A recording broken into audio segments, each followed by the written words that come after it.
It's WeatherBrains episode number 700. Man, they said it wouldn't last. We started the show in 2006, and here we are in 2019, rocking and rolling. So it's a Thursday night special. I will be on vacation next week, so we are recording next week's show on Thursday, June 13th. The audio version will be released to the world on Monday, the 17th. So that's the situation here. Bill, you okay? What's going on there? You're not allowed to go on vacation, James. Yeah, sorry, never. You just have to stay. We just we don't know what to do when you're not here.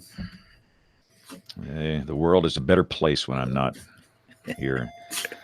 So I got Brian. I'm excited about getting Brian on the show tonight. This will be fun. I know that worked out well. So I guess that's a good reason that you went on vacation. Because we wouldn't have had him without that.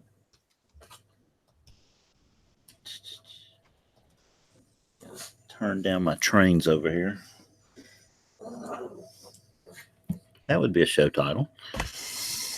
Exactly. All right, so let's email Mr. Busby.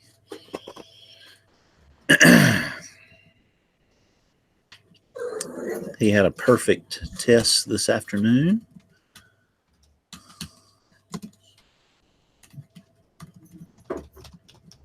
And the Weather Ready Fest is on in September in Huntsville. We're excited about that. We have a venue. Okay. Have a bunch of stage shows, like it was including you. Like it was like it was yesterday we were doing this in St. Louis. I mean, I know it's hard to imagine it was 9 months ago. It does seem like yesterday. Insane. It really is. All right, I think Radar Scope 3.9 has been released with Canadian and Australian radars. Super Res dual pole products in the United States, a new server infrastructure, and more. There you go. We need to get, we had Rennie on here, 2 weeks ago? Right. Rennie Vandeweghe of WDT. We talked about that. Got to get Wolfenbarger on here sometime. He wrote that program. Oh, yeah. Been a long time since we had him on. Mike's a great guy. So yeah, in fact, I'm going to load that new version up. I have one doodad with the new operating system on it, iOS 13, the first developer beta, just an old iPad at the house. I don't have one here, but Radar Scope crashes when you try and open it, which is to be expected. A lot of third-party programs don't work, but maybe this will fix that. But I have not upgraded anything else, and I will not upgrade this until the fall. And amazingly enough, this old 7-year-old computer can still be upgraded to the new operating system, Catalina. So, all right. So I think I've done the tweeter, announced we're on the air everywhere, and got a light burned out in here, but I always look better in low light. I look much better with just one light in here. So I wonder why,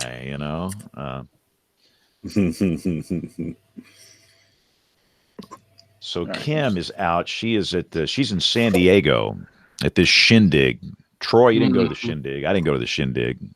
No, I'm waiting to go to Boston. Also to NWA up in the north part of your territory coming up in the fall. So that's exciting. Yeah, are you coming in on Friday, Troy, so we can have you at Weatherfest? Actually, NWA coming up on Saturday, I think. Come on Friday. I think I've already got my Delta plans, but I'll double check it. All right. Now I want to go to this AMS thing in Boston, and that's January, right? Yeah, and I've already got my reservations for that. Yeah. Yeah, that's a hard time to get away from me, but Boston's my town, and it's like what, the 200th anniversary or something? 100th, 100, 100, and 100. It worries me a little bit that we're going to be in Boston in the middle of the winter. That'd be fun. Get a good blizzard going. I like it, man. Okay. I love that idea. That's awesome. The broadcasters are there too next year, right? That's the broadcast meeting for next year. That is the broadcast meeting. Yes, the The one in January? Right. They're doing it San Diego now, but it turns back quick. If I'm not mistaken, I'm pretty sure that the broadcasters will meet again in January because they wanted to have them part of the 100th meeting as well. That makes sense. Well, that's just too. See, the one in June, I can never go to this one. One year they had it a little later, and it was in Nashville, and I could slip up there for a day or two. Yeah. But that's awesome. So I got to go to Boston in January. Yeah, I think we'll all be headed up there. Dr. John, you'll be in Boston in January, right? Oh, for the 100th, right? Sure. Yeah. I think we need to do our live show up there. That'd be cool. Have a blizzard in the background. Yeah. There you go. Oh, yeah. Could happen. Have a good It nor'easter. could definitely happen. Troy, you want to come down here and work with me in the weather staff here? We have an opening. I appreciate it, James. I'd like no one better to work with because I trust you and love you, buddy. It's been a long time, but I sleep better at night not working in broadcast right now. You're a wise man. Now, I hate to be so disconnected in our own shop, James. Who left? Charles Daniel is leaving, and so he will be here through the end of this month. And so I have 1.2 million reels and resumes, and man.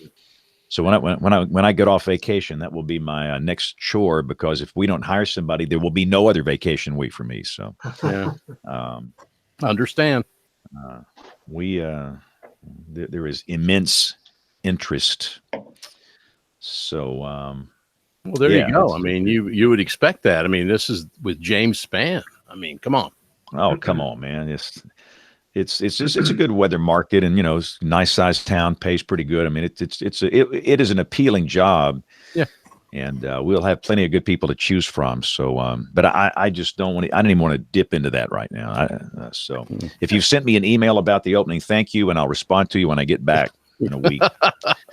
I'm going off the grid. We're going to Detroit, which is an odd vacationing site, but baseball trip. That's crazy. That'll be fun. Yeah, go to Comerica. And naturally, it looks like there's going to be a flash flood there this weekend. So,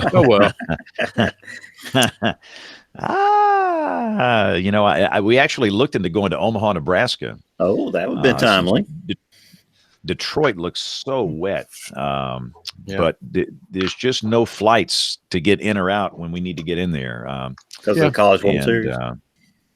Yeah, that's what we were going to do, is go to one of the College World Series. I wanted to go to the Mississippi State Auburn game Sunday night, which I think would be a great baseball game. Mm-hmm. But we're just going to to Motown, and we're going to do some other stuff up there too, and hoping to see our friend Terry Francona, Tito, who manages the Cleveland Indians. They'll be in town to play the Tigers. You just follow wherever the Indians are when you're on vacation. Just follow them.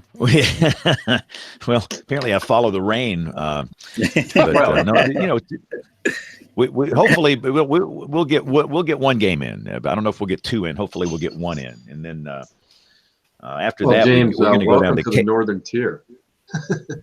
Yeah, I mean, it's just one disturbance after another, just flying along the northern tier. Yeah. Like bullets coming out of a gun. All right, so James, here's a message from Brian. It says, "I've got your invite. Do I have time to go to the restroom and wash off the barbecue sauce?" That's a show. I'd rather him not. I'd rather him. That's a show title. I'd rather him not do that, and that is a show title. I'd love to have barbecue brains tonight. Yeah, barbecue brains. Yep. I'm going to follow his lead and do the same thing. I'll be right back. Wow. James, the last time I was just going to let you know that y'all know that the 28th, which is a Friday through July 10th, I'm going to be gone. I'm actually going to the Pacific. I'm going out to Guam, which I have some friends out there, and also have some of the people at the Weather Service. I'm going to go spend some time out there. I love that office, and the people out there are really nice, and that's where I like to go and get off the grid. That's kind of an exciting trip. I have never ventured to Guam, but it sounds like it would be a marvelous time to go. Yeah, it's a cool place. I like it, kind of to itself, and 15 hours ahead from the central time zone. So it's already tomorrow at tomorrow night at 1 a.m. or tomorrow morning. It'd be tomorrow morning in the day. Yeah. Yeah. Yeah. So, Almost noon. almost noon there on Friday in Guam right now. That was the hardest adjustment that I ever experienced. We spent some time in New Zealand, which if you've ever, that is a paradise on the planet. That's an amazing truly. place. I've never been to New Zealand. I've been to Australia. I love Melbourne. I just fallen in love with Melbourne. Guam is just another place that I got to know some people and some friends, and it's just kind of fun to go out there and be completely off the grid. Oh, definitely. The adjustment coming back though was a little difficult. Yeah, I know. Yeah. Jet lag. All right. So the cool thing about this, we don't have to worry about hitting the TV side here. They're in fact, what they're going to do is roll this at like, I think 8:20 next Monday night Central. So if you're watching us on television, welcome. This is actually a recorded WeatherBrains. We did this Thursday of last week, back on June 13th, because as you watch this, I will be out of town on vacation. So, but I don't think we missed a single episode since episode number 1. Every week we cranked out a show, and this is 700. This is kind of like a big one for us. Episode 700. Wow, man, goodness gracious.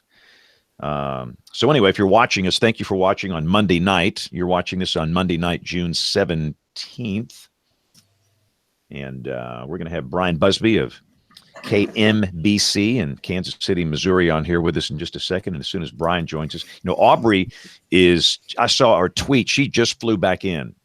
And her arms are probably really tired, but she flew in to the airport there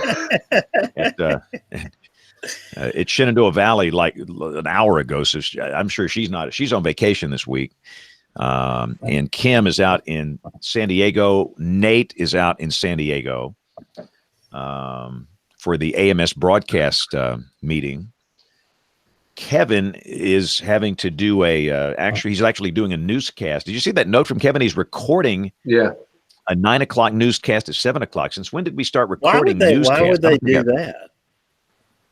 I've never recorded a full newscast before, but I guess if it's for the Fox affiliate, and let me just say, producing all these products and services across all these channels now, it's rather insane. So, at the TV station that I was at, for the 5 years in the 90s, the most important weathercast and newscast, arguably, in the entire existence of the station was recorded at 6 o'clock for the 10 o'clock, and they closed the news operation down. Can you remember the event, James Spann?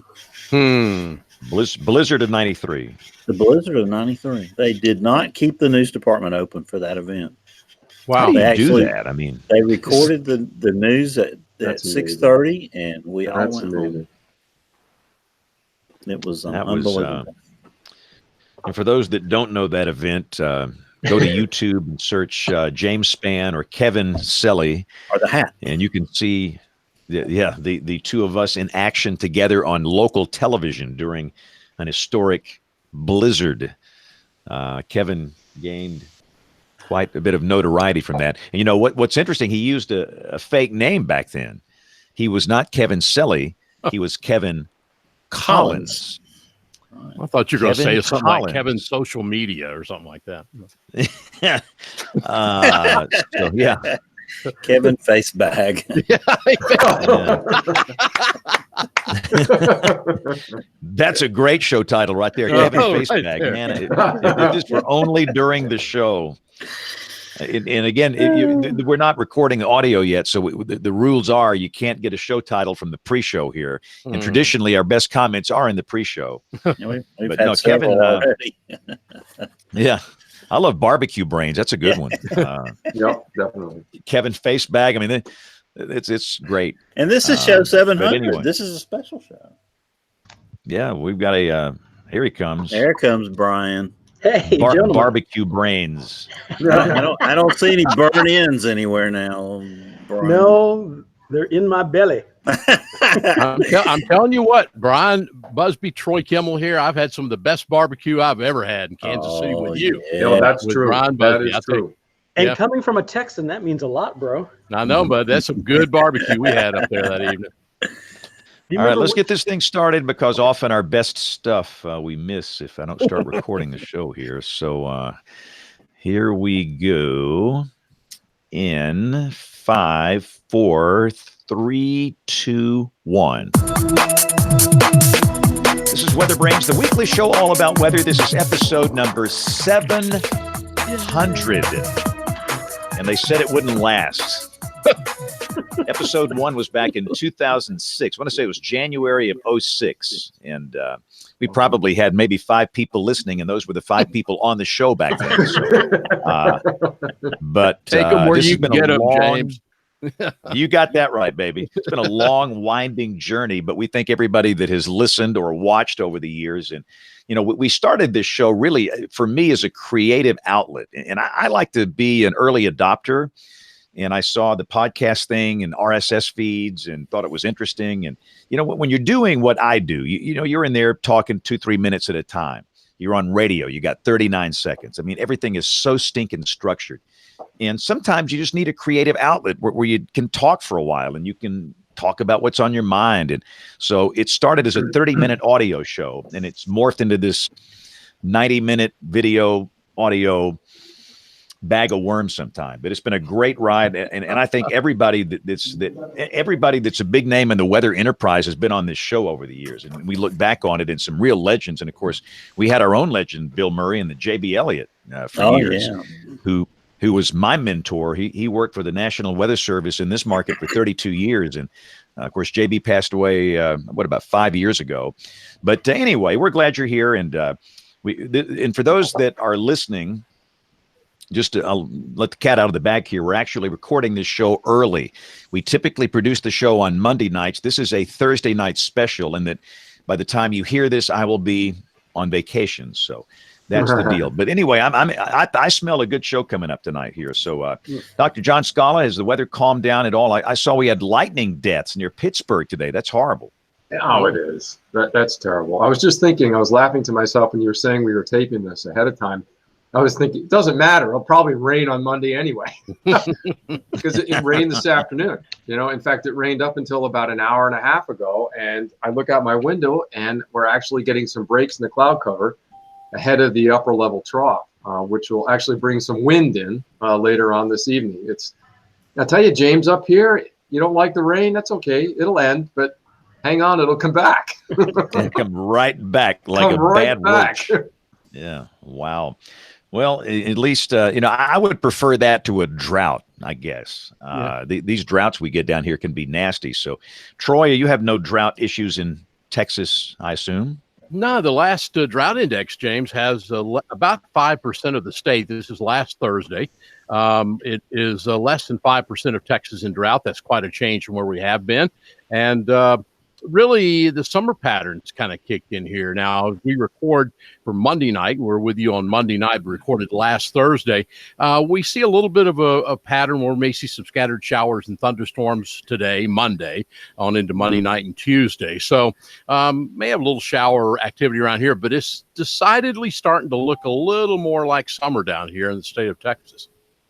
All right. Well, Bill Murray, let's bring in our guest. I'm excited. We got all kind of questions for this legendary broadcast meteorologist. Well, because of the last minute shift in the show, we were able to snag Brian Busby, who we had all mentioned a few weeks ago that we needed to have on the show because of the big tornado that affected his area back on May 28th. But he is the chief meteorologist at KMBC in Kansas City. And we're thrilled to have him on the show again tonight. Brian, welcome in. Good to be here again with the brains of the operation. This is good stuff. Yeah, that's. And I think I know exactly why Span decided to go from audio to visual. The suspenders. That's it. Yes, we had to show these things off right here. Well, usually when we tape at 8:30, though, he's wearing a hoodie, though. Oh, really? Brian, so this is unusual. He came right off the set tonight. On occasion, I'll go into disguise, but we're coming straight out of the set here. So the most fun is. Go ahead, James. I was just going to say, Brian was so stinking cool during those tornadoes, and I watch you, Brian. I study. I study people on the air, and you were so cool and so under control and communicated the information so well. everybody in broadcast meteorology should watch that night. So I'm glad you're on the show, because we have many questions and things to ask you about that evening. Well, James, the thing that I noticed about Brian, and we had our discussion about another market not too long ago about how they covered stormy weather, but I was exactly the same way you were, James, that I noticed Brian, he was calm, cool, collective. He produced information. He knew who his audience was, the people at home. It wasn't storm chasers or people like that. He had people working with him, the helicopter pilots and the other people there at KMBC. And Brian, you did an amazing job from one friend to another. That's very kind. I will just say that I'm just like a conductor, where I'm just like a traffic cop. You know, I'm trying to figure out what's the best information to give to people when they need to know it. But they have the hard stuff, you know, the chasers to make sure they're safe, the helicopter pilot to make sure he doesn't go down in the storm, and just trying to juggle what's the most important thing at that given moment. That's about what I try to do. So talking is easy. Figuring out where to go next is probably the most challenging part. But when they do their jobs, it's much easier, because they'll give me a nugget that I can play off of. Oh, okay. And it's just a giant piece of the puzzle that each one of us can contribute to. Well, let me ask you this. In that event, and again, James and I and many other people watched you. How many days previously to that, Brian, did you have a heads up that something was going to happen, that you started talking to your audience about that event? We start talking about 4 days out in general terms, and that's the same way I approach snow. I'll say there's a chance of snow, then as I get more information and as the ensemble comes closer, I start to assign amounts to it. I don't like to go for 10 inches of snow, then have to reel it back to a trace. Right. So the same thing with severe weather. I'll say there's a chance of some storms, some that could be heavy. There's a chance of storms, some that could be severe. There's a chance of more widespread severe weather. And then the night before, then you try to set the table. Well, So I think it was amazing. Surprise. Yeah. One thing that I thought was amazing is I always expected along the way, Brian, especially with that storm from South Central into East Central Kansas as it was moving along.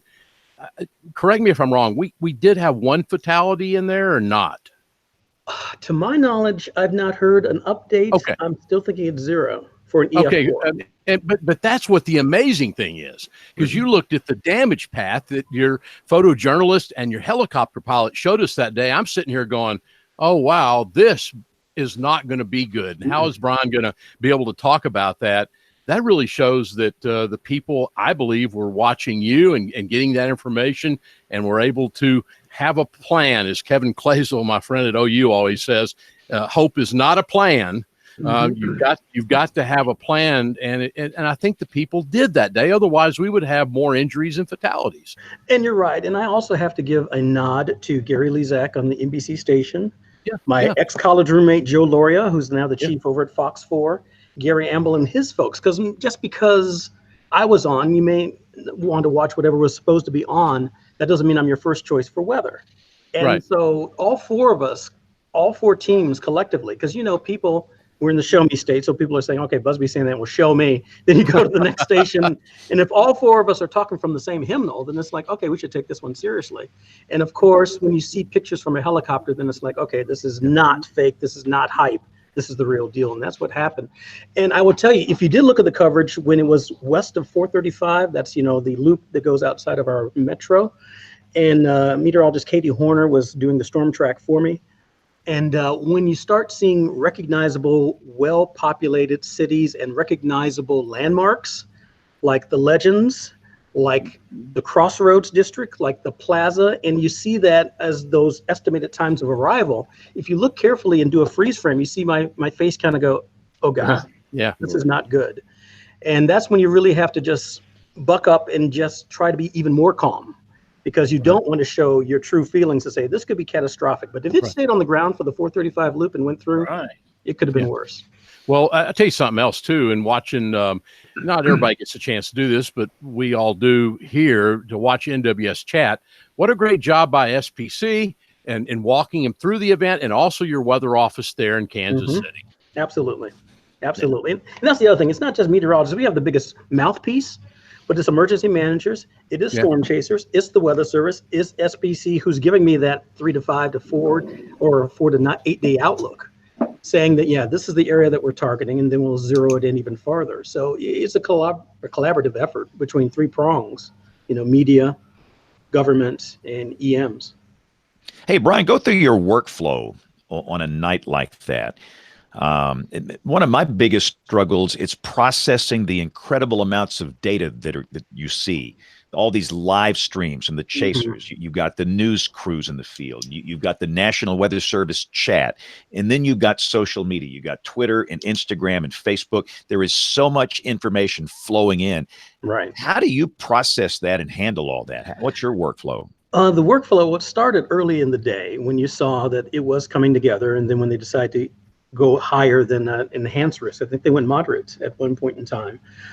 So you go and basically figure out the timeline. That's the biggest thing. But you're on a conference call with the newsroom at 9. You're on your conference call, or at least constantly getting messages back and forth between the meteorologists. And for us, we're blessed to have a crew where 3 out of the 4 in the staff of the 3 out of the 5, I should say, in our part-timer have been chiefs. So that helps to them to know, okay, this is what needs to happen. This is the organization. So I'm at the wall. One person's running radar. One person's in charge of the crews. The other person is out in the field in the storm tracker. We have the helicopter pilot who's been doing this for decades now. In the weather center, I have feeds of the helicopter. I have feeds of the primary chaser, Nick Bender, who we've had on the show not too long ago. And also I have a big monitor next to me in chroma key, which has the National Weather Service chat. So I can see when they're about to pull the trigger on a new warning. So that helps too. And when you start to see unconfirmed reports, not for media use yet, you certainly don't hop on that, but you can see it and put it in the back of your mind. So I would say the biggest area of information coming through the pipeline is off the National Weather Service chat that I can see at the wall. The monitors in the Weather Center I can see off the wall as well. And then just people talking in my earpiece, the IFB, and that's where the third meteorologist, Pete, comes in, where he's talking to the helicopter pilot, to Nick out in the field, into the booth, so they can constantly update the lower third. And when a warning expires, that's another part of what we have to do, give the all clear. If the couplet's already moved farther to the east, there's no reason to keep warning, say, another county. So it's a well-oiled machine, and we just got on this new set. So this was our first experience in the new digs. And, there's a lot to be said for familiarity with your surroundings. So it's going to get better. I think we did a great job. And as Troy said, no fatalities, or if there is one that snuck under that I didn't know about, to still have only one with an EF4 going through a major metro is amazing. So I think our coverage will just get better as we get more comfortable with where we are doing it or broadcasting from. John, I see you got the verification graphic up there.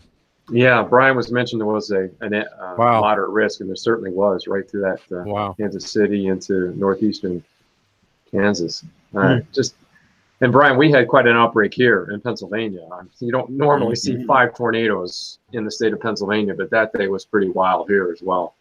Which markets were covering that, John? I'm in CTP, so Central Pennsylvania State College, but there was one in the Pittsburgh market and also the Birmingham market, which actually extends down into northeastern PA. Wow. And originally I'm from Cleveland, Ohio. So yeah, to have tornadoes in that part of the country, down here, you're used to it, or I should say used to it, but you certainly get it more frequently. Up in the Great Lakes, it'll take you by surprise. But it's the Xenia, Ohio tornado of 74 that pretty much also sparked my interest when I was in junior high, because we sent a few classmates who were working with a church that went down to Xenia for just trying to rebuild and recover down there. So that was kind of cool. But yeah, they're so rare up there. I hope people are prepared though, John. I hope they know what they're doing, because it doesn't. And that's a really good point, Brian. That's the challenge for us, is to ask and to encourage awareness. We've actually had some tornado events here nocturnally this spring, which is, you talk about rare. That never happens up here. We had a couple of warnings go out about 11:30, 12 p.m. 12 a.m. Yeah. Remarkable. Yeah. And that's the ones that really get you, because it's one thing to see it and believe it. There's another thing to convince somebody or try to wake them up if they don't have it on their app or they don't have a NOAA weather radio or something like that. So, and I think you had Bruce Thomas on when I was on with the coverage. And, I don't know if NOAA weather radio sales are that prominent up in the Northeast because they say, we don't need one of those. That's a Kansas thing. That's a Missouri thing. That's a Oklahoma or Alabama thing. I don't know. Yeah, but that happens, Brian, one time. Mm-hmm. And then when something happens, then your life and your and it all changes, at least for a while anyway. True. I have one sitting right here in my office, and whenever I give talks, regardless of who the audience is, I bring it with me. Good. And I ask how many people have that. And when I go to schools, I ask specifically, is that out of the box and sitting somewhere where it's actually working? Right. And Bill, hey, Brian, I'm sorry, James, I was just going to ask Bill one question. Did you say you actually had a property that was in the path of that?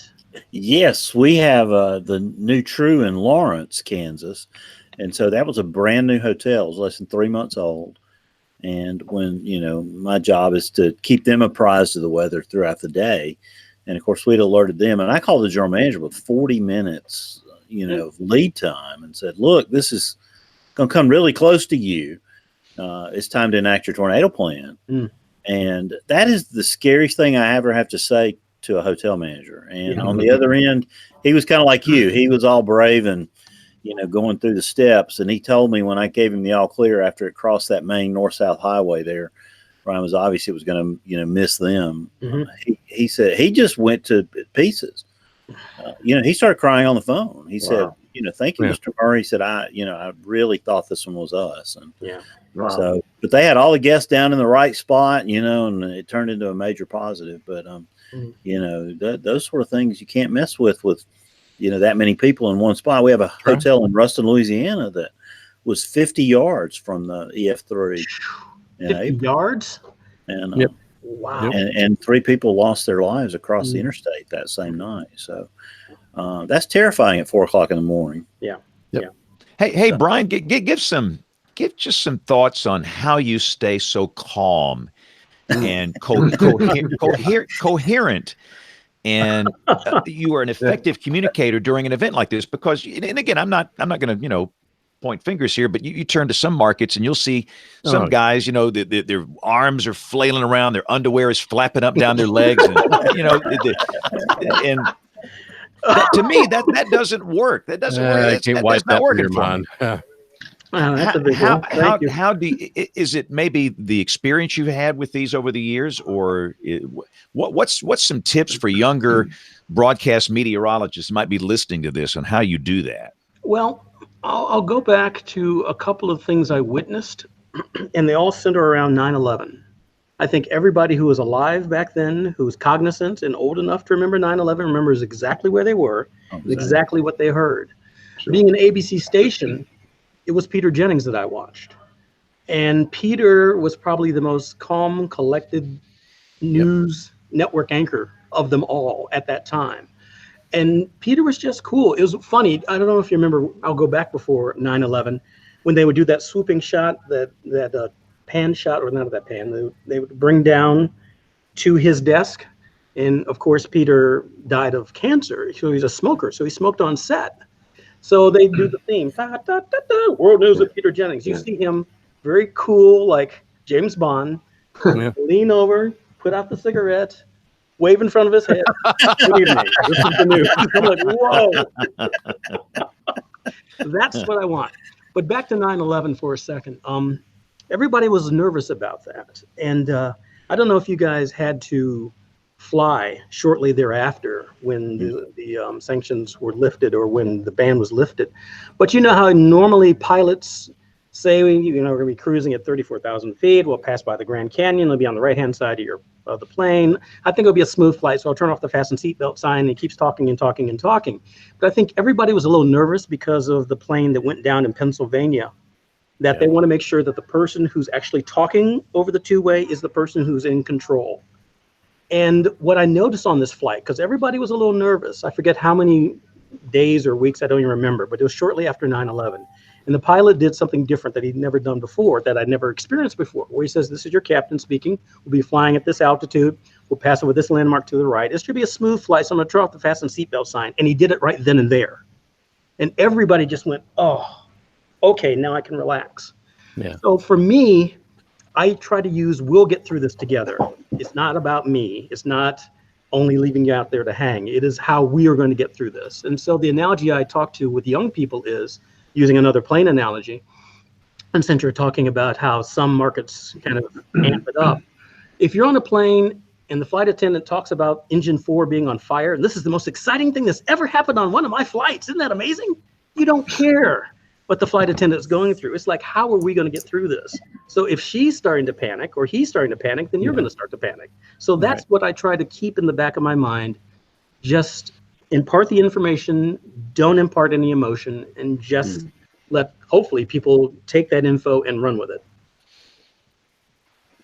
No, that's good stuff, because I don't want anybody focusing their attention on a meteorologist. They need to focus their attention on the weather. Yeah. They need to know where the danger is, what they need to do. And Troy, you made an interesting point on the last show I've thought about some, where it seems like some of the markets are being so competitive now, where they're throwing up, these graphics where you've got like 15 live streams in the field, 15 or 16.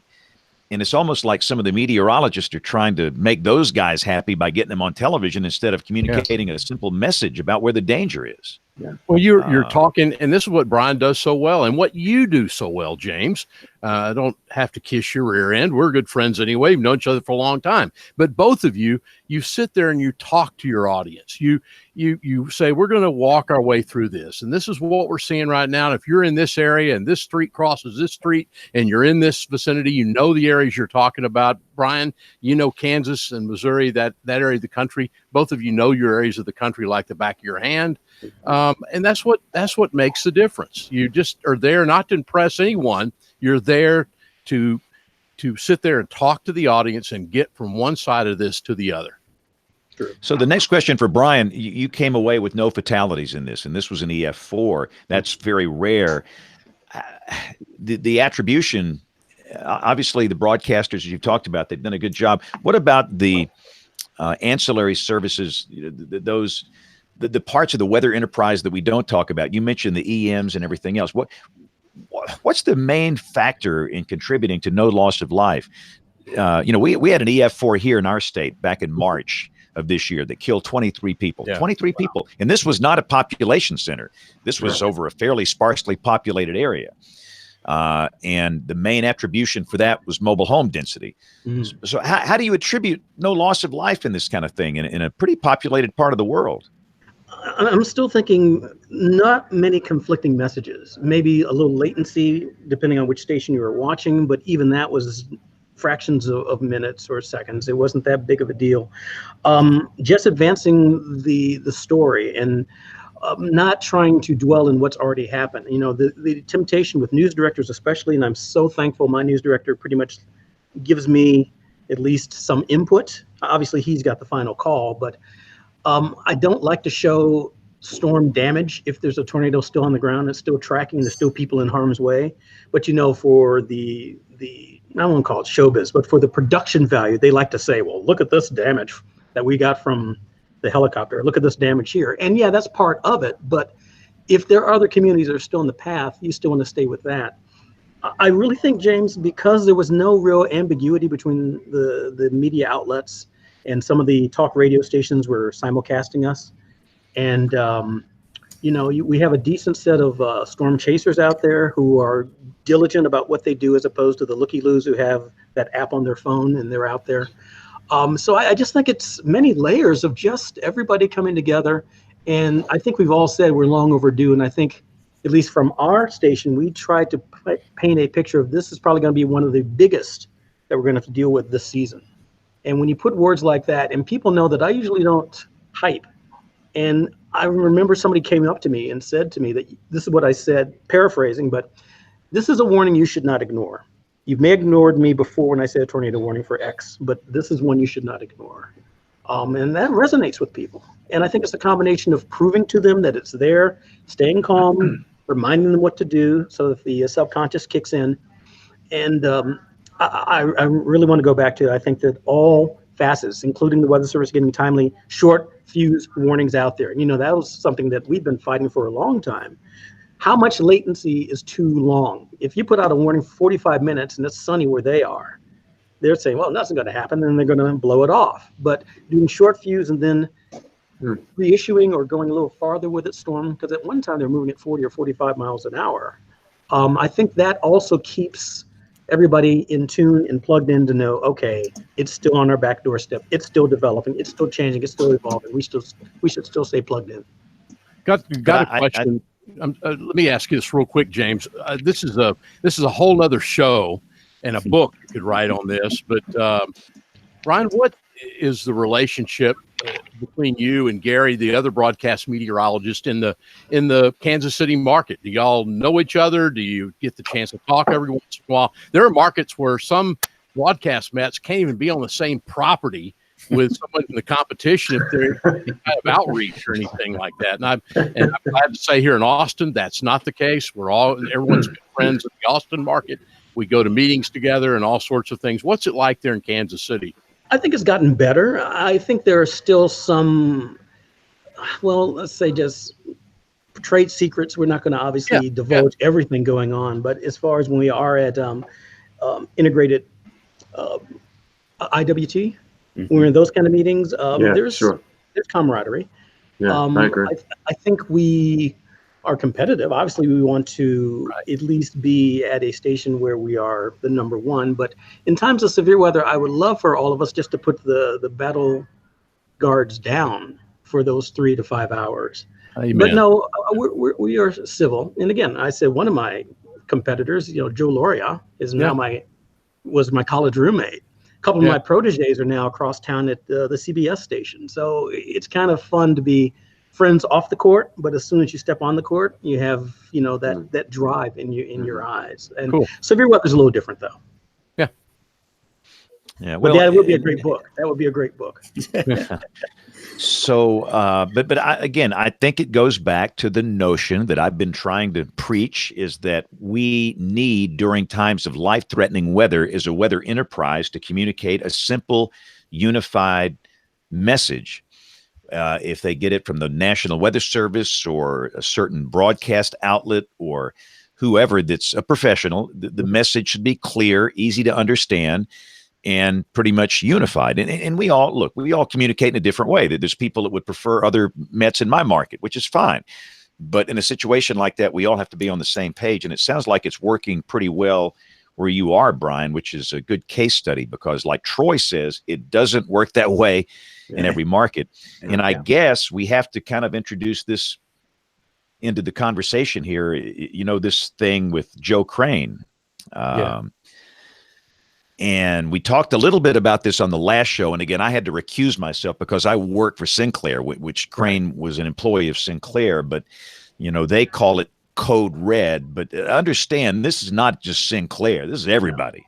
I mean, it's first alert, first warn, first this, first that. Code, stick your head between your legs. Everybody's declaring these days when it's foggy or it's going to rain a little bit. And I worry about people becoming, they're just dull. They hear all this hype. And when we finally have a day like you had, Brian, then nobody's going to pay attention. So the question for you, Brian, in your market, what's the story with Code Red, first alert, first warn? Who's doing it and how are they doing it if they do? We are Hearst. So we're one of 26 stations. And corporately, we have what we call a first alert weather day. And on the 9-day forecast, I don't know if you can even see it behind me, there are a couple yellow triangles on 3 days where it's impact. Impact means nuisance, not going to kill you, not going to hurt you, not going to damage your property, but you may have to scurry under a shelter during your barbecue. The red that we say for a first alert weather day, and even use more dramatic music as a sounder on the 9-day.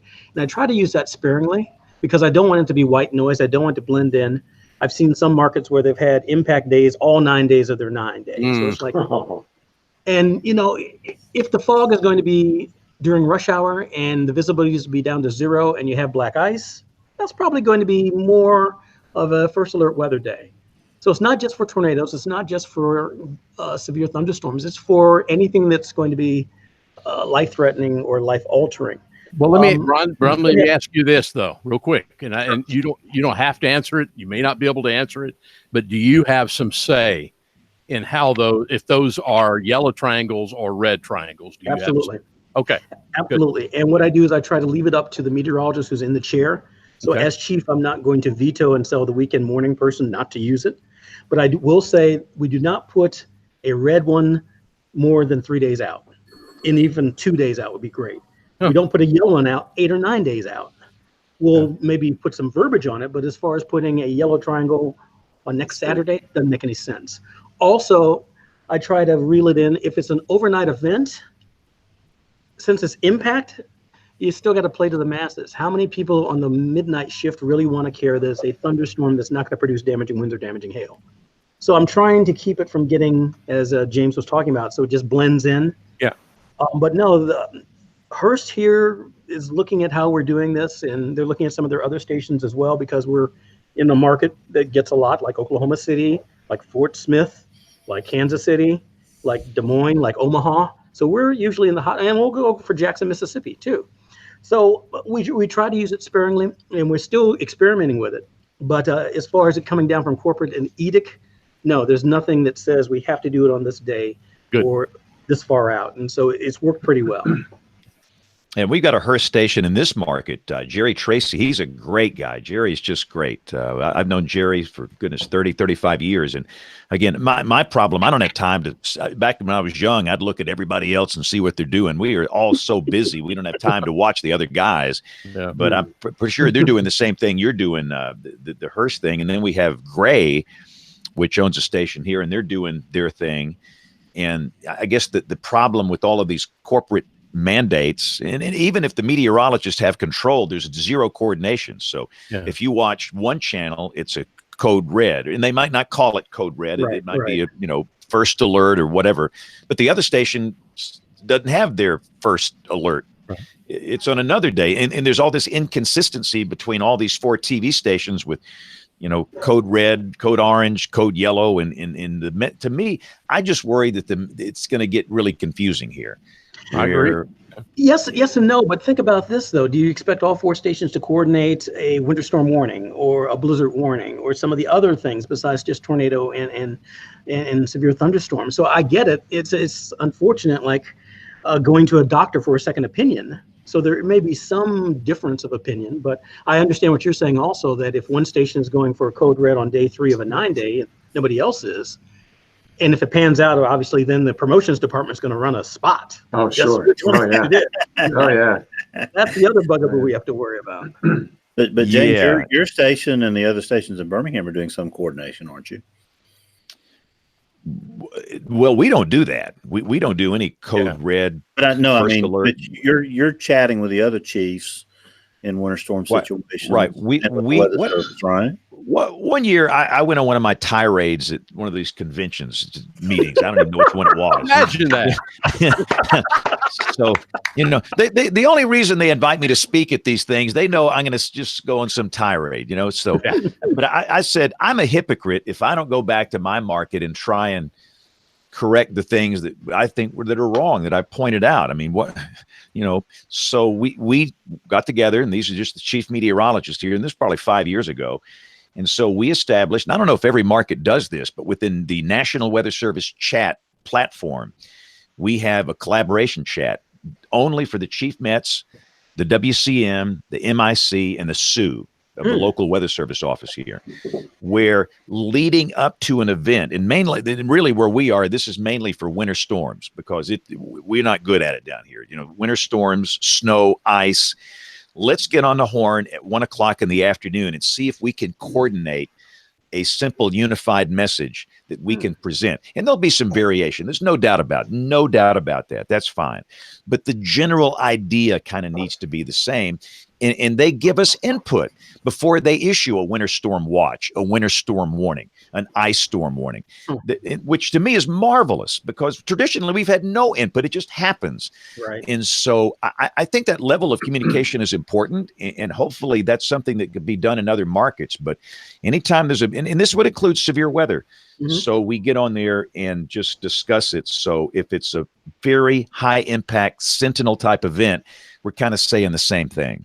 But yeah, on a day-to-day basis, it doesn't matter. I mean, we're all going to do whatever we do. But on those big days, it's nice being able to chat with the other guys like that. That's a good idea, and we've taken baby steps because all 4 stations have the bug. And at one time, all 4 stations had a different color scheme for the first or the top 6. Severe thunderstorm, watch warning, tornado, watch warning, flood, watch warning. But all 4 chief Mets about 10 years ago got together and now standardized so that if you watch my station as opposed to Fox or the others, you'll see the same coloration on the map, knowing that, oh, okay. Or if you moved from one county to the next, it's not going to be different. So that's something that we've done here in Kansas City. Or that's huge. That's huge. And it's done very well, and everybody's very happy about that. Now the next thing is to try to talk to the EMs about sirens. Oh, yeah. Because there are like 6 pages worth of how each jurisdiction sounds them. There was one that I saw on like page 5 where they will sound the sirens for an Amber Alert. I'm thinking, okay. Wow. Oh, wow. Yeah. Wow. So, but that gets territorial. So baby steps. But I agree with you. If I may bring that up, talking to the folks out at the Pleasant Hill to see if we can start doing stuff like that. And one of the things they have done is they have at least been a little more sensitive to our time to if they are going to upgrade from a winter storm watch to a winter storm warning, they are going to do it before the 10 o'clock news. That's good. Yeah, and again, they don't think about stuff like that, and I don't expect them to. But if you have that little collaboration chat where you're all together, you can remind them of things like that. And right, it's a baby step. And again, this is not for anybody else, but just right now, we've only got it for the chief meteorologists and for a few people at the Weather Service. But once you get too many cooks in the kitchen, it's just chaos. And so it's a start. And on the first warn and first alert and code red and code orange, I don't know if that horse is not getting back in the barn. I mean, it's just, the consultants love that. Personally, I don't. And that's the reason we don't. James, when they come knocking from Sinclair and tell you got to do it. Well, again, but Sinclair, they've been great for me. All these people talking ugly about them. I mean, they have given me everybody that knows me, I am an outlier. I walk to the beat of a different drummer, and they have given me the freedom to be me. And I told them I'll be successful. I'll work harder than anybody else in this building, but you got to let me be me. And they have done that. And I really appreciate that. So, I think they're starting to recognize that every station is different. Every culture is different. And there's some individual decisions that need to be made here. And if there's a corporate mandate, understand I'm an employee. I have a fiduciary responsibility to the shareholders of this company to do what I'm told to do. There's a fine line in all of this. And that's why the crane thing is so hard. And again, I really prefer not to talk about it, but being me, I probably will. If there's a disagreement with management, that kind of don't air your dirty laundry in public. To me, I would just kind of keep it in private and try and work through these issues on a local level or a corporate level. And if at some point you can't resolve it, then it's just best to part ways. You're going this way, the company's going that way. Right. But James, Joe, for some reason, had the need to just get on television and air it out. You've got to agree though that why don't we avoid those problems? And I don't even mind the corporate things, but for God's sake, give your chief meteorologist that knows the market, that knows the station, get input from them, number one, and let them be able to make the decisions for the station, because one market is not similar to any other market in this country. True. Everyone's a little bit unique. You've got to give the Brian Busbys of the world or the James Spans of the world, you've got to give them some input and let them make some of that decision because they know that market. And James, you really should reach out to Betsy Kling and Mike Goldberg, and they could even squeeze you into Huntsville, for a talk on that Sunday. Yeah, because I really think that's a thawing of the Cold War right there. You've got Kevin Laws that'll be there from Birmingham. That could be a good another James address. I can't wait. I'll be there to see this one in person. Yes, it'll be unhinged. No, I've already got to talk on another issue, and and I'll be on some tangent. You can do 2. I'm overexposed at this thing, and I'm tired of hearing myself talk. But you just got to talk Ginger into coming down from Nashville so she can do her stage show with you on Saturday now. So,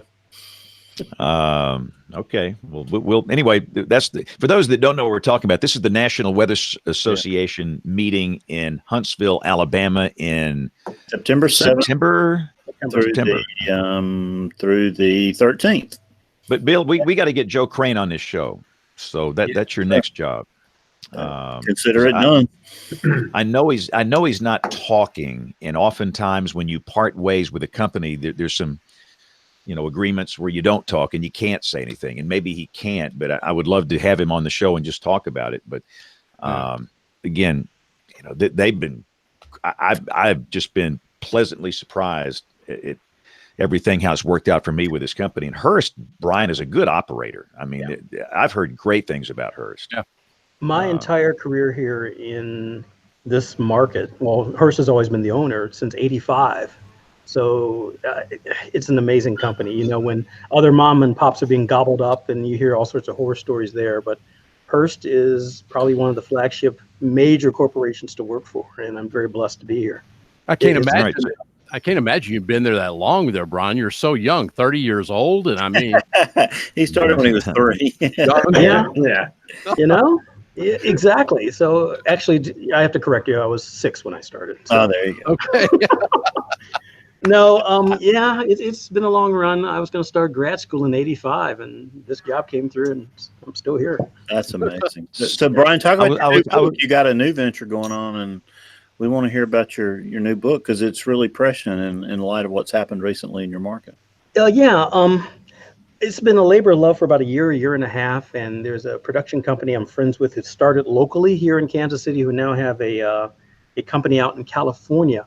And I just told them the story about what got me interested in weather, and I think a lot of kids are petrified of thunderstorms. I was one because I didn't know when thunder was going to occur, and if you ever see kids at a fireworks display, they're like this, right? They got their hands over their earmuffs, because they just don't like the thunder. And so I wrote my mentor, a guy by the name of Dick Goddard. Yep. Dick Goddard has been, he just retired 2 years ago, but he was at that TV station since 1961 and just retired, I think, in 15 or 16, 2016. I mean, talk about a career. But this 8-year-old wrote him a letter and asking him, could I come down to a TV station and figure out what's happening with thunder? And he explained it to me. And for me, back in the late 60s, early 70s, the only people I knew who were meteorologists were the guys on television. I didn't know about the military. I didn't know about private sector. I didn't know about all these things. Federal Express didn't even exist back then. Some of those other companies that ship. So I wanted to write this book, which is this guy here now on Amazon. Ta-da! I tried to rush it to publication so that it would come out to try to quell fears, because it talks about basically how I, as a kid, saw lightning strike a tree, thunder, which scared me, went down and talked to the meteorologist, take some of the fear out of it. So it is based on that true story of a July 4th day when I was a little kid. And I'm trying to get in there, and I worked also on the storyline with a child psychologist to make sure that it isn't talking over the heads and making sure that it is where it should be, and talk about the safety rules of a thunderstorm and a tornado in a jar, which is much more tame than a real thing. And so, yeah, that is it. And I've dedicated it to my 4 mentors, Dick Goddard being one, Al Roker being one, because I was a weather watcher for him when I was in high school. Spencer Christian, who was on Good Morning America. Oh, yeah. And the 4th one is Mike Smith, who was my first chief in St. Louis when I was at undergrad at St. Louis University. And so they're the ones who kind of molded and shaped at least how I communicate. And so I just want to get this book out there, and I'm going to try to donate some to the local schools and even some child psychologists in Kansas City to just, if there is a phobia of thunderstorms, to kind of help them through that. And I'll be your agent down here, Brian. You don't know how many parents send a note. My child is scared to death of a thunderstorm. What do I do? What do I do? And often what I do, I have families here every Friday. I will invite, and maybe it's a high school kid interested in a career or a child or whatever, but I can only do so much. But that book, I'll sell you a pile of copies down here, because that is just something I hear over and over and over. And well, then, you know, the thing about it, Brian, and I've talked about it on this show before, you know, in the first, second, third grade, the same thing with me. And my teachers in Mississippi at that time, up in Northeast Mississippi, sent me this room that had a lot of books in it. It was called a library. And I think it's interesting that you have this book out now in 2019, and this is exactly where my teachers took me to understand about lightning and thunder and to be able to get this. So I'm sitting here amazed by this. I knew you had the book out. I'm your Texas agent. Okay? Oh, I appreciate it. Just to get out there. You know, and Troy and James and I and probably some of the folks on here are old enough to remember the Dewey Decimal System. 5.1.3. Yeah. On the meddling now, Brian. Yeah. But yeah, it's been a labor of love, and I hope it takes off and helps people. That's the thing more than anything. Brian, we want you to come to the National Weather Association meeting on Friday night, September 6th, because we need you there on Saturday the 7th, touting your book and speaking. So please plan on coming on Friday night if you can. Okay. When am I supposed to be speaking? Is it Betsy has been working on? Is that the Saturday? Probably on Sunday. The actual events on Saturday are only the Weather Ready Fest, the public event. Okay. And of course golf. So. Okay. Well, I would try to make arrangements to get down there. I'd love to. Well, and we'll put you down as when do they do get you there as an exhibitor too. So a lot of fun having you there. And when do we do the tape swap for? Sunday afternoon, Sunday evening. Sweet. So I have to ask the question, since Kevin's not here, I guess. Social media use, Brian. How do you attack that beast during severe weather and on a daily basis during routine weather? What platforms do you use, and how do you use them? Well, pretty much Twitter is your go-to for immediacy and more serious.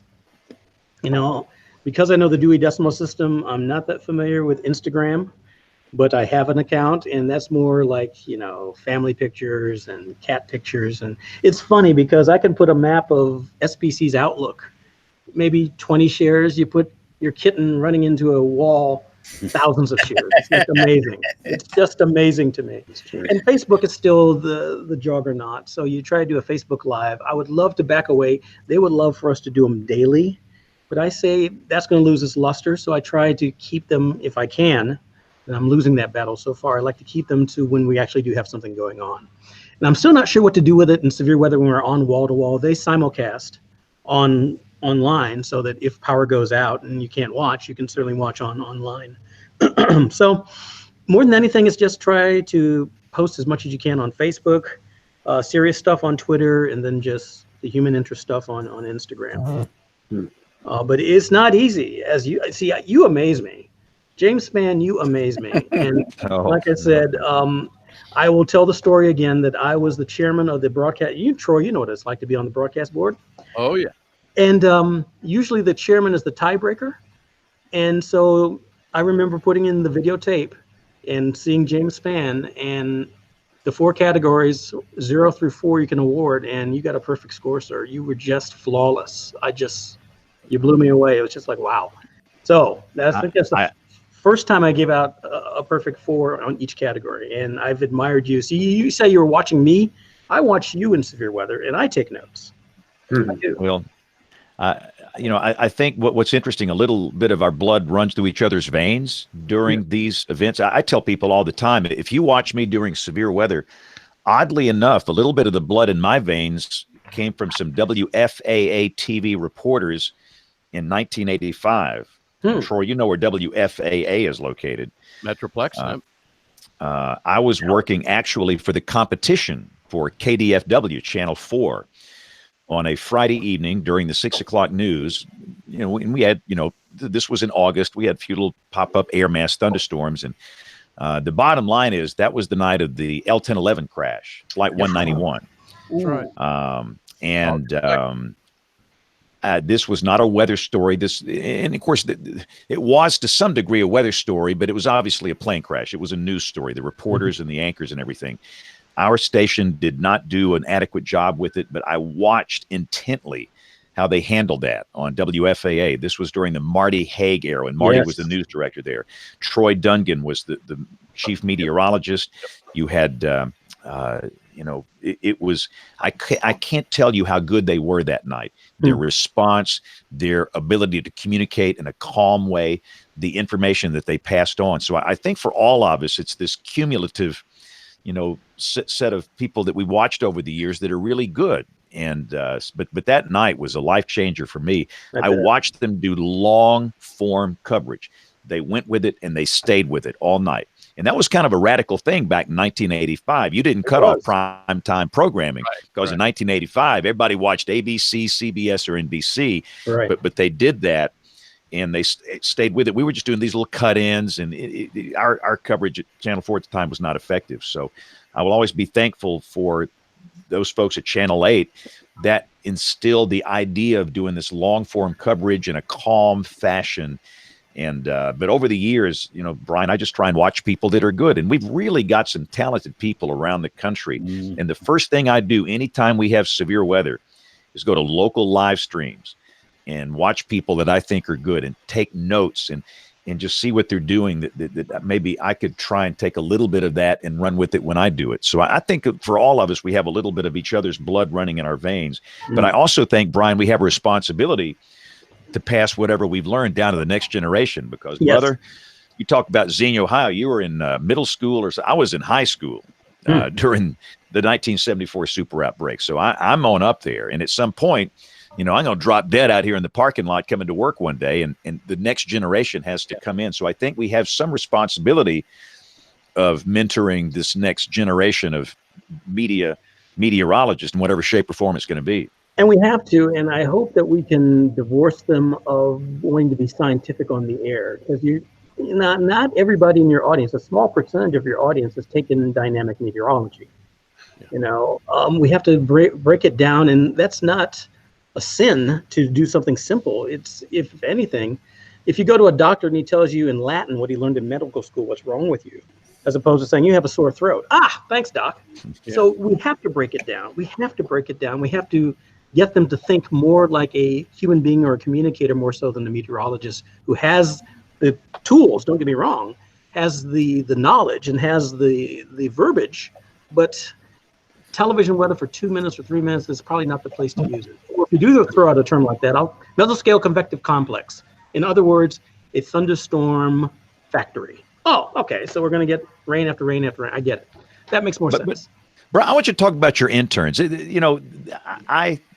I love hearing you talk about your interns over all these years and where they are, and they come back and you stay in touch with them.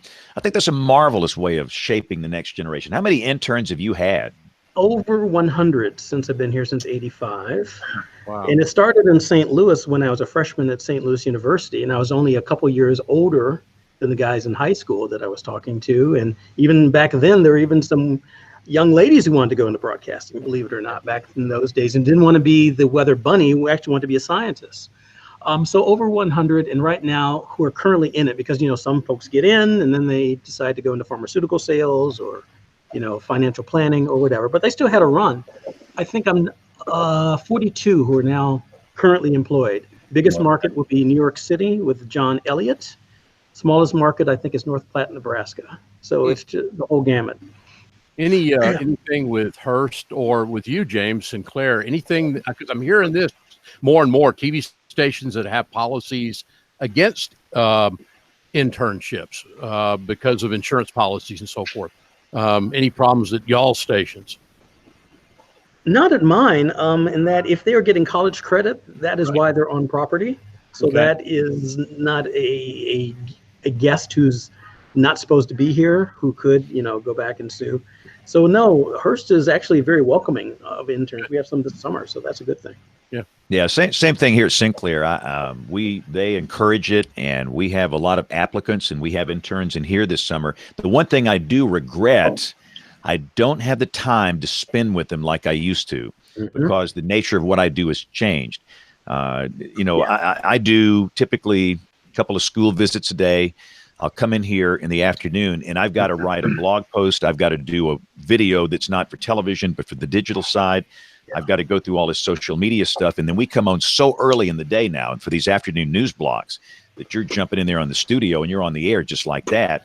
And back in the old days, come on at 5, 6, and 10, and you'd have time to spend with your interns. And now you don't. And I really regret that. And yeah, I'll go with them on trips. I'll take them to the Walmart in Adamsville and, study how they interact with people. And we'll talk about the business, and I'll watch their work on the green wall. But it's not the same that it was 10, 15 years ago because of the time. So I'm thankful for the morning crew that spends a little bit more time with them. But we love having the interns in here. And again, I love their passion. I love their energy. A lot of old cranks like me, they don't like this generation. I think they're great. I mean, I think they work hard. I think they're smart.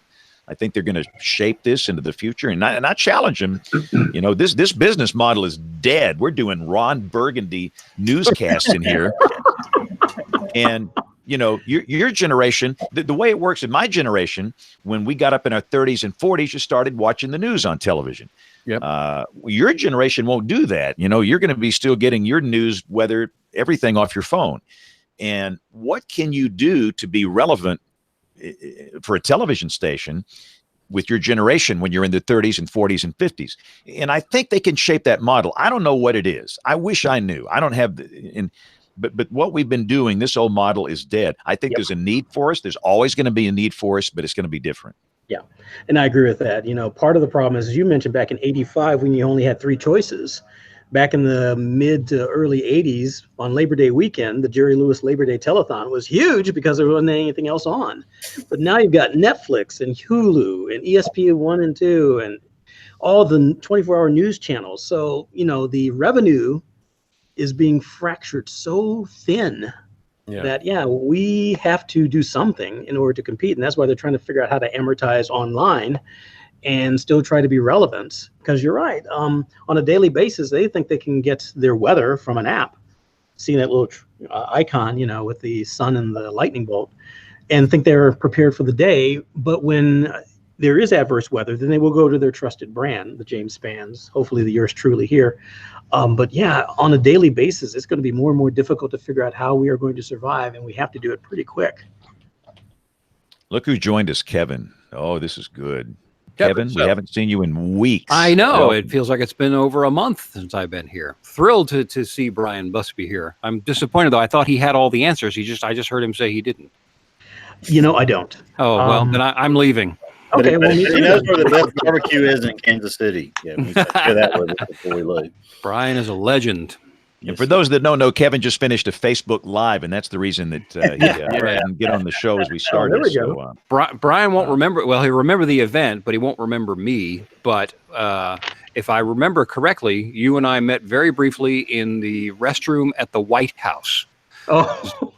You remember this? That's a show title. There you go. We met in the White House. Your show title. Yep. It was like it was Al Gore who invited a handful of TV meteorologists to the White House to talk. Yep. And then we did the receiving line, and you got a chance to take a picture with Bill. How you doing? Yeah, where you from? I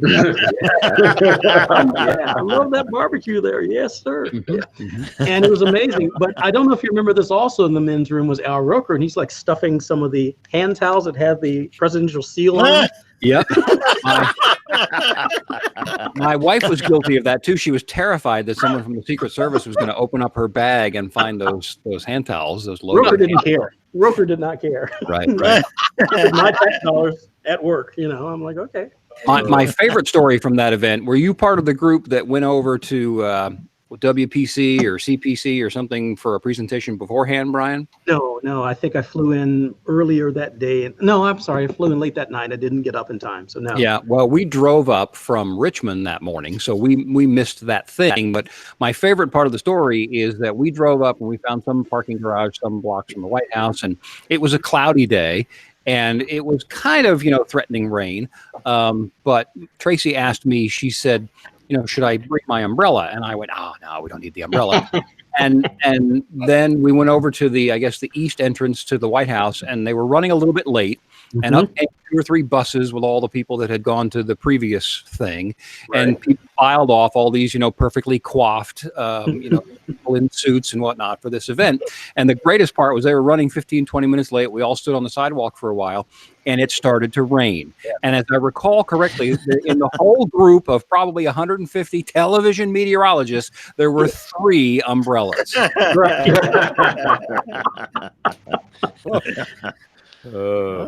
I wasn't one of them. Kevin, we're talking to Brian about his tornado night. You've had a few tornado nights since you were last on the show. It's been a wild ride for you guys. Well, we've actually been pretty lucky in my DMA. I'll have to go look. Rick sent out some numbers for Oklahoma. I think we're up to 85 confirmed tornadoes in his CWA. But in my DMA, we've been okay. We've had a couple of gust front, these QLCS events. One did do some damage some weeks ago in a tiny little town called Charlie, which is northeast of Wichita Falls.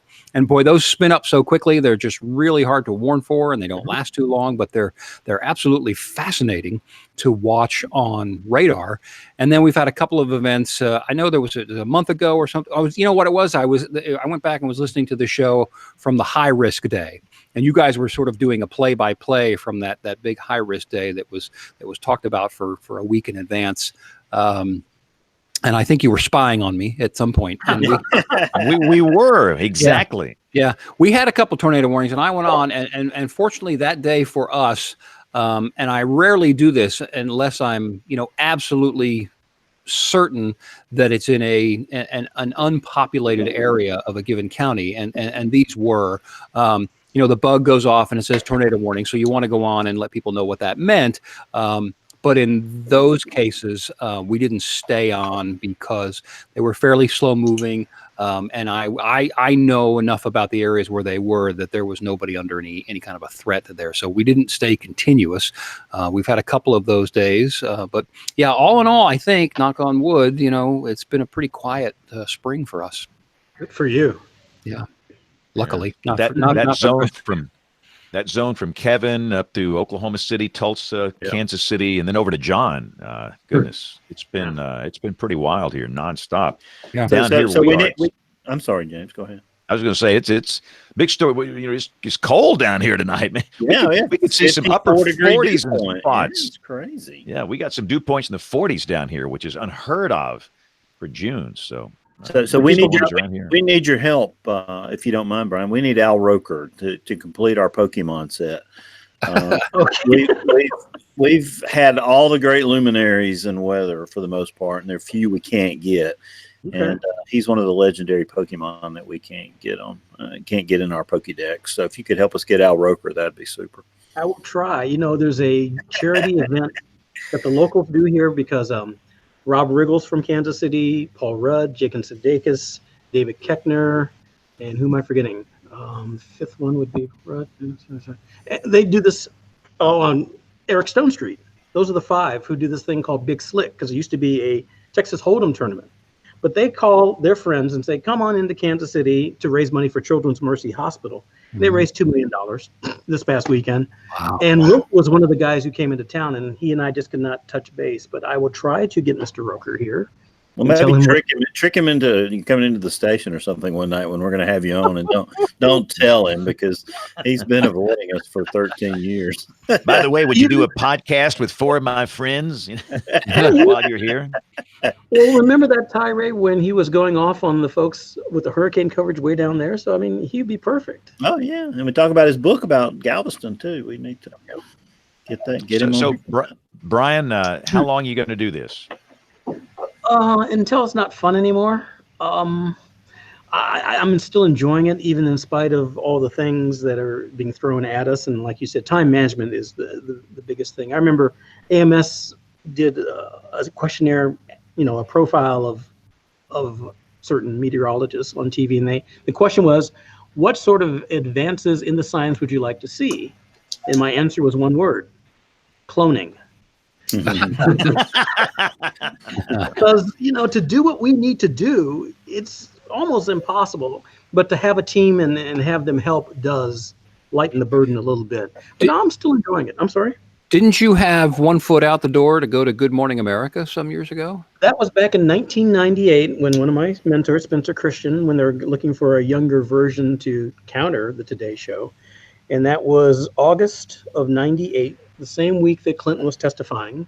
And so I was on for a week, and it was fun, but it's different up there in that you don't really use your meteorology. It's like 45 seconds of, hi, where you're from? Nice baby. Here's your forecast. And that's it. Show title. It's a great show title. And I kind of missed at least, rolling up the sleeves and doing mesoscale analysis. It was funny because Gerard was the weather producer for the longest time up at ABC. And they were at least trying to see what I wanted to do. And I remember saying something to the effect of, can we show an airport's delay map? And he was like, oh, you actually want to show that? I said, yeah. And so, wow. And I also remember up there in the office, David Weston was the ABC president, and he was asking me what I would want to do. And at that time, I was just coming off the board of the AMS. And so what I wanted to do to combat Roker was, since I knew a lot of the ABC meteorologists from AMS conference, fly me in the night before, let me do a dog and pony with the local chief at whatever zip code or whatever school they want to do it. And that way, through grassroots, maybe if I'm in Memphis this day or next week I'm in New Orleans, we could get the ball rolling. And I also said, if you're doing a weather story in world news, instead of hiring Sheets or somebody else to talk hurricanes, why not the Good Morning America meteorologist and cross-pollinate between the evening and the mornings? And he kind of looked at me like, oh, that's an interesting idea. And what are they doing now? David Muir and Ginger Z. So, I mean, it was a little ahead of its time. Yeah. But it would have been interesting. It would have been interesting, but I don't have any desire to go network now that I'm as old as I am. Living out of a suitcase back in the 30s would have been kind of fun. In my 50s now, nah. Right. Brian, do you have any regrets looking back on your career? No, not really. I mean, I think that I've had ample opportunity to make a name in the industry. I think earlier on, it was always the goal to go to the network or to work your way up to a top 3 market. But that was also when the industry is a lot different than it is now. I think there's a lot to be said for being a big fish in a relatively big pond and know that you know where you are and that management respects you and trusts you and you're able to flourish and be a good soldier for them. And so, yeah, there were opportunities to go to Detroit, San Francisco, Atlanta, DC, Boston at one time. But, if you've never been to Kansas City, it is a cool place. And what's funny was, for the longest time, Troy will tell you this, also being on the AMS board, we tried to decide Central, Eastern, Western. And for the longest time in the Central region, when it was that turn for the broadcast conference to be held in the Central U.S., Kansas City never made the cut. So I had to convince Doug Hetty, one of my proteges, who's the chief down at KOAM in Joplin. He was the chairman coming on, and we finally convinced at least AMS out of Boston to send a fact-finding committee down here. And every person on that committee said the same 4 words: I had no idea. Yeah. It is a cool city, and I can't imagine me living anywhere else. Now, if management asks for, negotiation purposes, of course I want to go somewhere else. You're telling me? Sure, yeah. But no, now this is on the record. No, I'm no regrets, James. But, Brian, go ahead. I was just going to say, I think that we're examples that we're still able to do what we do. A lot of people 5 years ago said all these older guys like a Brian Busby and a James Spann, they're gone. They're going to bring in these 20-something, college grads that make $30,000 a year, and they have no hope. They're done. Well, we're still here, Brian. How about that? Yeah, I think but we can't be dinosaurs, though. That's just it. Yeah. I think a lot of the guys who are our contemporaries, and again, I'm not going to point fingers, but if they didn't evolve and change their and grow with the industry that is changing and embrace social media and some of the public appearances and some of the other things that are now on our shoulders, then probably, yeah, the station could say, okay, we're not going to skip a beat. We'll be all right. But you just have to evolve with the way the industry's changed, because certainly the way that I present weather now isn't what I did 5 years ago, let alone 15 to 20. I will chase one quick rabbit before Kevin makes his comment. I was shocked that my friend Alan Seals is out in Mobile, and I don't know the circumstances, none of my business, but Alan, he is just great. He's a great scientist. He's a great communicator. He's a great people person. Everybody loves Alan, and I don't know the circumstances, and again, it's none of my business, but he'll land on his feet. He'll do fine. But boy, Brian, I was shocked to hear that news. So was I, and I texted him, and he said, things happen for reasons, and he's so optimistic. You know that. Alan is just an optimistic guy, but very talented. His talks and his papers that he presents are always thought-provoking, make you laugh, make you chuckle, but make you think. So, I mean, yeah, he will land on his feet somewhere. I'm just trying to see what it said. Thanks, man. Free at last, free at last. I've already got a bunch of inquiries, local and elsewhere. Good. So he's going to be fine. He's going to do fine. Even cranks like Kevin are still around. Yeah, not for long the way I'm going.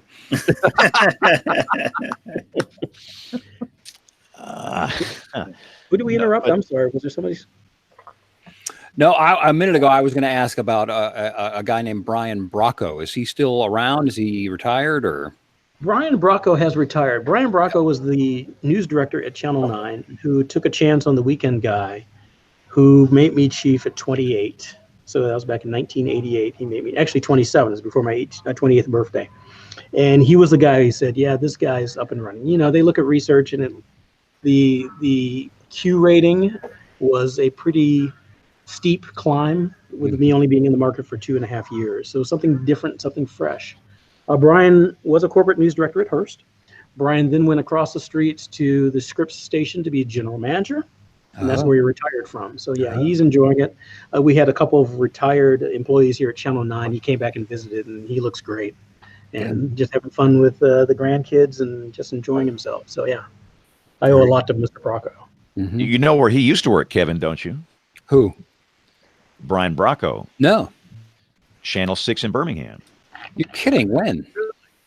Wow. He was I want to say the news director at Channel 6 in Birmingham in the maybe early 80s or mid 80s, something like that. Before me then. Right, before the two of us teamed up for the most magical years of the history of that television station there. Well, I only know him. I spoke. I had a chance to speak with him around. This is why I knew about this Brian and the ABC thing, because when it started to look like maybe you were going to do that, they were calling around and having conversations with people, and he was very nice to me, and I always appreciated that encouragement that he gave me. Ah, so were you in line to come up here? My memory fades, but I remember there was a very nice conversation, and I think I remember that you stayed. Yeah. So, to hell with you. No, I'm only kidding. But Brian, talk about the advantage of maybe staying in a market for a long time. It's worked for you. Yeah, and I think there's a familiarity with the climatology. I mean, there are times you can look at the models, and the models are only as strong as the mathematics that goes into them, but they're still very binary, 1, 0, off, on. And every once in a while, you have a hunch, and you say, I bet you this winter storm is going to bomb. It's going to bomb out. And there's no indication of it. You just think, doing the old-fashioned way of actually doing an analysis. Yeah, I miss paper and crayons and colored pencils. I do. And the other three in the office kind of look at me like, what's the old man doing? But there's a certain amount of familiarity. We can take a few more chances than if you're trying to. I mean, quite frankly, as you talked about, what works in Kansas City may not work in Memphis or in Dallas. I mean, I'd probably be lost with the climatology trying to do a dry line forecast down in Dallas. It'd probably take me a while to get my sea legs.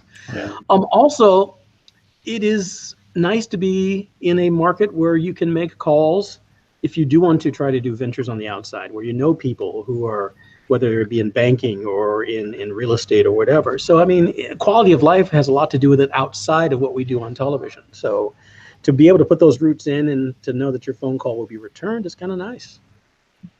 Yeah, I've been here with the exception of the time I spent in Dallas. We talked about that earlier at Channel 4. I've been in this market since 1979. Whoa. So it's 40 years. And I totally agree about the microclimates.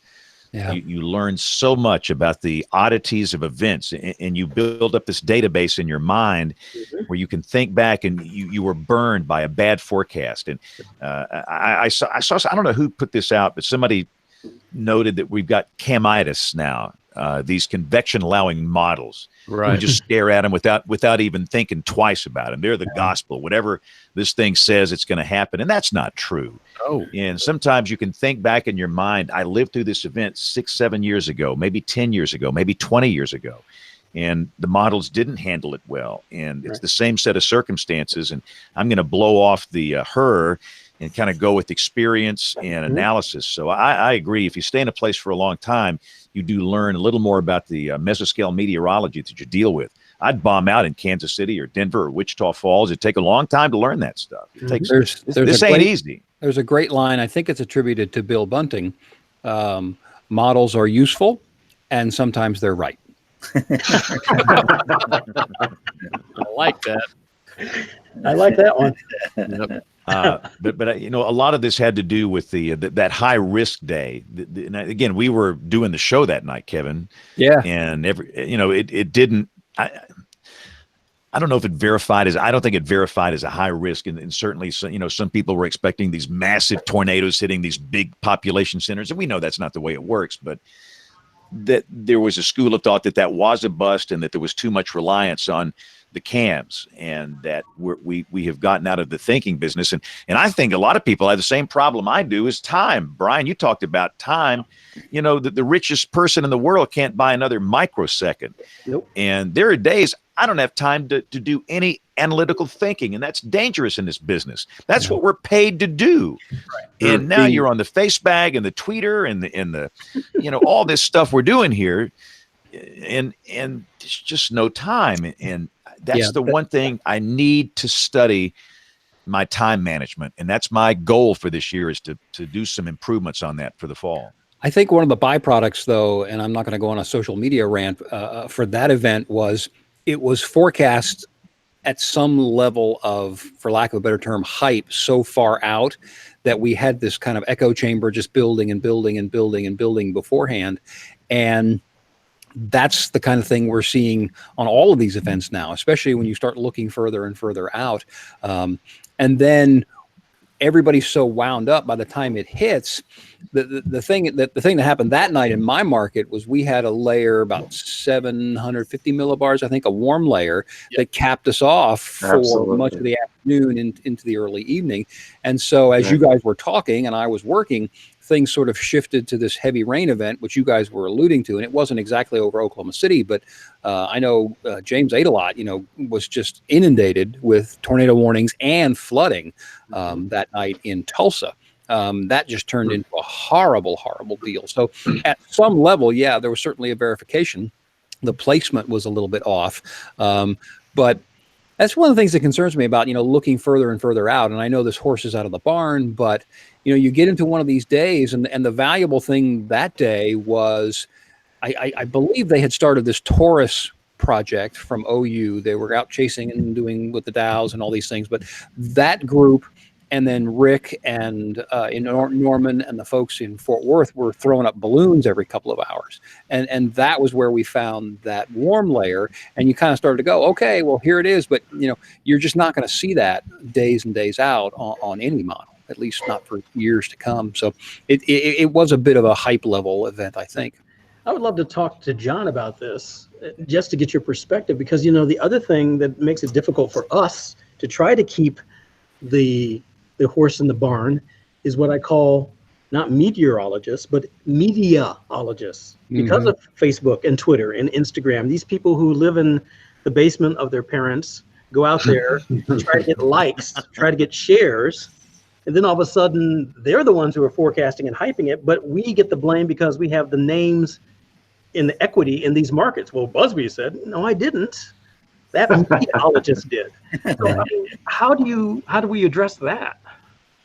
I think there's a couple of ways, Brian. A good friend of mine is the MIC in Louisville, and he tells me during the wintertime that his office gets calls from the governor of Kentucky, who has read a post by someone who has said 20 inches of snow is coming down the road in 5 days. And the question is, well, aren't you guys on top of this? Why haven't you issued some kind of forecast in this regard? And so what he's told me is he unfortunately has to assign manpower to addressing some of these media posts. Mm. And it's unfortunately become that kind of an issue. I think the second thing is, and we tried to do this when I was in the leadership of the NWA, was we created the digital seal in the hopes that that would be an avenue for identifying individuals who you could trust, that had some credibility.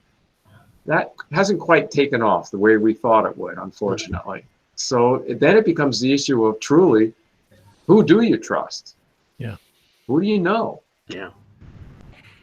Well, part of that problem is there's just too many people, especially that are watching social media, and they see things go by, and they don't have the time or the inclination or the knowledge or the motivation to look at these things clearly. It just goes by, and it gets filtered, and what's left over in their brains after they see it is, oh, some big thing's coming, and they may or may not know where they've seen it. What's go ahead. No, I was going to say, Kevin, I think it even goes back further than that. I tell my students the first day of class at the University of Texas that clearly 50% of stuff on the internet is crap. 50%. It really is. And you have got to be you've got to be a thoughtful, you've got to be a critically thinking individual to go to the internet to trust anything. And I think that's one of the fundamental problems, is that people trust too much of what they see in this, sure. I guess what we call news media, new media is what I mean. Yeah. And but we keep saying that horse is out of the barn. We're not going to put it back. What's also fascinating to me is I kind of wonder. I was about to say I think, but I'll throw this out for discussion. This guy Joe Crane, and then I can't remember the name of the other guy that was a week or two before that really took off and was blasting people, on the air. Jimmy Simpson. Okay. Yeah, I've forgotten his. But are those two guys canaries in the coal mine here? Right? I mean, these outbursts, for lack of a better term, or these responses from them were clearly motivated at some level, one more than another, by social media, and the first guy, Jimmy, I'm not saying anything negative against it, but at some level he sort of snapped on this. It's like he's getting all this input from Facebook or wherever he was getting it, and he snapped and he took off on it. Now the other one was a little more corporate based for Joe, but this is a byproduct or a product of the attention economy, right? That station and that company are in the attention economy, and the attention economy is nothing but get somebody's attention. And the way to do that is to hype and to build and to create some level of attention getting product. And I don't know where that trend is going to stop. So the question was, are these guys the canaries in the coal mine? Anybody can respond. I would agree with you, Kevin. I'd agree with you. Yeah. But again, the horse is out of the barn. Yeah. And it's not going back. Hey, fellas, we got to take a quick break here for Tony Rice, and we're gonna. I do want to do. Aubrey's not here, but did you guys see the email about the best of WeatherBrains? Yeah, got it right here from Jerry. Brian, have you got like three or four more minutes to stay with us? I know you got to go. Okay, great. Now we're gonna take a quick break here for Tony. We'll be right back as WeatherBrains rolls along. Looking beyond the atmosphere, here's Tony Rice with your astronomy outlook. On Wednesday, June 12th, SpaceX successfully launched the RadarSat constellation from Space Launch Complex 4E at Vandenberg Air Force Base in California. RadarSat is a trio of satellites designed to scan Canada and its waters and about 90% of the Earth's surface daily. Data from this mission will be used for maritime surveillance, disaster management, and ecosystem monitoring. The system offers up to 4 passes per day across Canada's far north. This regular collection of data will help us better understand changes in the same area over time. This is useful for climate change monitoring, especially along the coastlines. That's your Astronomy Outlook. Follow me at RTP Hokie for more spacey stuff like this. So Aubrey is our email officer, but I love the email that we received from Jeremy Bauer, and he congratulated the show on episode number 700, and he compiled a list of what he felt were the best episodes since its inception on YouTube. And it's interesting to me that he's got the date we started on YouTube was May 29th of 2012. So we've been doing video for seven years, which I was not aware of that. But anyway, what we'll do, we'll somehow get this posted. In fact, I'll make that my pick of the week. How about that? We'll post this up on the website. But it's very interesting to look at some of the shows he's got listed on here. The first one was 350 with Brian Norcross. And at the time, he was a hurricane specialist for the Weather Channel. And 379, guess who the guest was? Aubrey Urbanowitz. Oh, wow. That's funny. And that was the story of her journey into the weather enterprise. Yeah. And 382 was the more tornado episode. And then there's a lot of others on there, El Reno, and of course we had 404 with Mike Morgan, snow forecast busts, WeatherBrains After Dark. Why are we at the day's end? I mean, smoking bed bugs might be one of my favorite show titles here. And Helen Hunt and James Spann had a baby. That's one of my favorites. Yeah, Helen Hunt and James Spann had a baby. That's when Ginger Z was on the show the last time. But that was nice. And then we had, I was going to say, we had the Art Faulkner manufactured housing discussion, which was mic dropping moment. But anyway, we'll throw that up on the website. That'll be my pick of the week. So hey, James, I've got a question for you, not to scare Brian away or anything, but do we have a list of all the lawsuits that have been involved against people? Run, Brian, just kidding. Uh-oh. Well, look at the time. My. Yeah. And I can't use it as an excuse. The CW goes on in a half hour, but we got the NBA. We got the NBA playoffs going on, so the ABC station guy, we won't be going on. That's right. Yeah, see, we got the same thing here. We're an ABC channel, so we've got the NBA going on here, and they just started. And this, who knows? But anyway, let's do picks of the week here, and we'll wrap this sucker up. So that's my pick of the week. It is the email from Jeremy Bauer on the greatest weather brains of the YouTube era, going back to 2012. Let's go around the horn and see if Kevin, you got a pick. You want the foghorn? What you got? No, I do have a pick. I'm trying to find it. It's a new podcast called humanetech.com/podcast. That's where you can find it. This is a guy named Tristan Harris. Probably most people know him from a couple of years ago. He was one of the first sort of in the public view. He showed up on 60 Minutes talking about what technology is doing to us and how Facebook and Google and the rest of them are grabbing our attention and how they're affecting us. And so he has been beating that drum for a couple of years now, but he's got a new podcast that just started. And the first episode talks with somebody who is an expert and did a lot of research on casinos and how those tactics to keep you in casinos and to keep playing slots and all those things are being used by the technology companies. And so it's pretty interesting. He was on Kara Swisher's program a couple of weeks ago, and I probably mentioned it, but I've actually asked him to come on this program, and they haven't said no, but he's getting literally dozens of interview requests per day and hundreds per week. So they're kind of sifting through them.